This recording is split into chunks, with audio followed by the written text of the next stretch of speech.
Assalamualaikum warahmatullahi wabarakatuh. Nah, anak-anak, kali ini kita akan belajar tentang pelajaran 7 di PAI kelas 3 SD.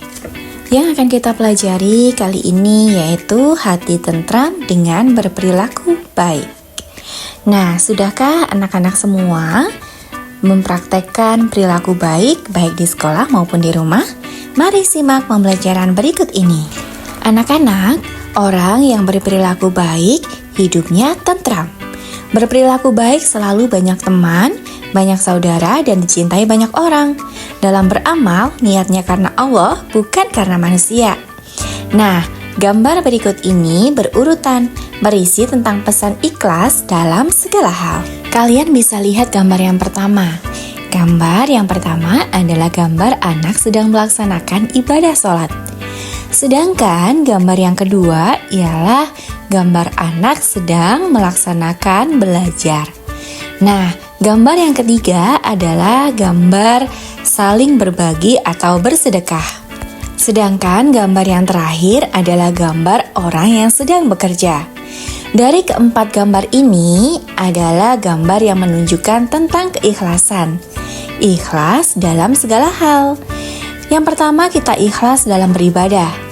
Yang kedua, ikhlas dalam menjalankan kewajiban kita sebagai pelajar. Yang ketiga, ikhlas beramal. Dan yang keempat, ikhlas dalam melaksanakan pekerjaan. Apapun pekerjaan kita harus ikhlas untuk melaksanakan. Selanjutnya, kita akan membahas apa sih yang dimaksud dengan ikhlas. Ikhlas adalah niat yang baik menjadi awal perbuatan baik.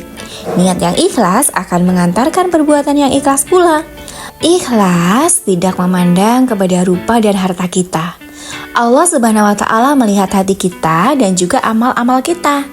Ikhlas artinya mengerjakan suatu kebaikan dengan niat hanya kepada Allah Subhanahu wa Ta'ala untuk memperoleh ridhonya. Ikhlas menjadikan syarat diterimanya amal. Nah, dari sini sudah pahamkah kalian apa yang dimaksud dengan ikhlas? Jika kalian sudah paham, jangan lupa untuk ikhlas dalam melaksanakan segala hal. Contohnya tadi, ikhlas dalam belajar dan ikhlas membantu sesama. Nah, bahasan kita selanjutnya ialah mohon pertolongan. Allah sebagai satu-satunya tujuan dalam beribadah. Hanya kepadanya kita mohon pertolongan. Allah melarang hambanya memohon pertolongan kepada selain Allah. Memohon pertolongan kepada Allah Subhanahu wa Ta'ala dengan cara berdoa kepada Allah Subhanahu wa Ta'ala.